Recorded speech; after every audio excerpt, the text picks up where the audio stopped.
All right. Well, hey, I just wanted to talk for a minute about why I like Facebook.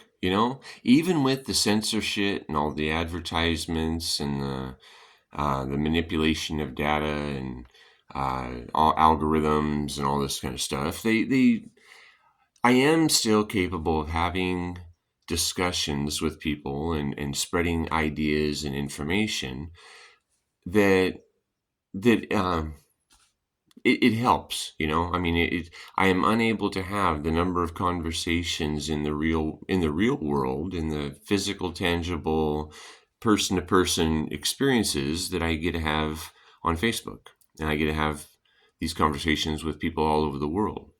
Whereas when I was a kid, if you wanted to talk to somebody in Nigeria, it was going to cost you $18 a minute, right? And then that's not going to last long, right? Not going to be very fruitful.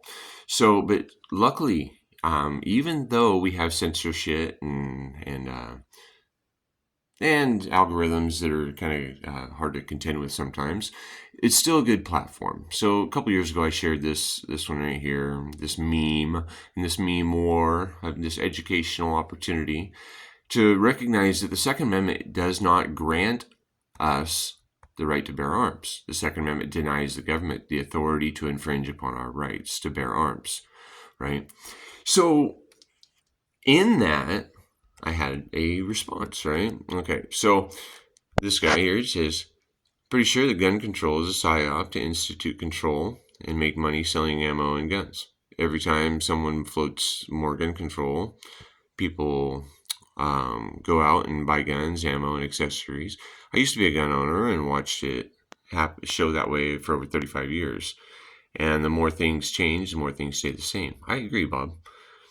I walked away from the NRA and other things, fear mongering, along with politics and the news, about 8 to 10 years ago. So liberating, right? I would have to definitely agree, because these politics are, like basically. Well, here, let me. Here's the response that I'm sending. You are exactly right. The NRA records the calls when they're seeking donations. I think I converted many from their call centers to the reality of the two wings both supporting the body of the beast. I said I would give them money if they were educating people that these are human rights and what the punishment should be for tyranny of any public servant who proposes such an idea of removing people's right to defend themselves. So, in that, here, we're just going to look at Sterling here for a minute, because we as an individual have the right to defend ourselves. We don't need to hope that somebody in tin with a tin badge or a tin suit is going to come save us if somebody's trying to harm us.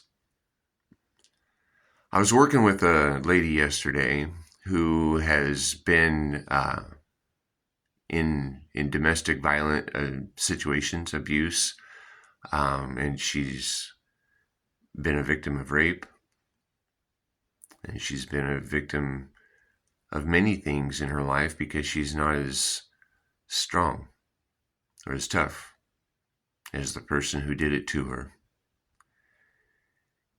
I reminded her that, with a firearm, she has the capacity to stop somebody much larger than who she is, right?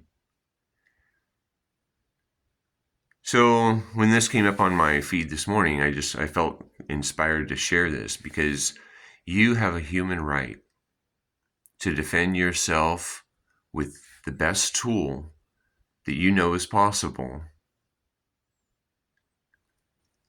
And if you care about others, you would use that tool to defend them if they're incapable of defending themselves.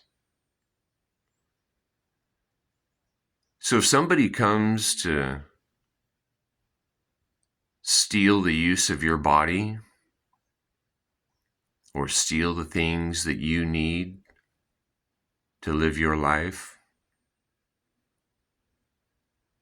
or they come to steal your children to send them off to war,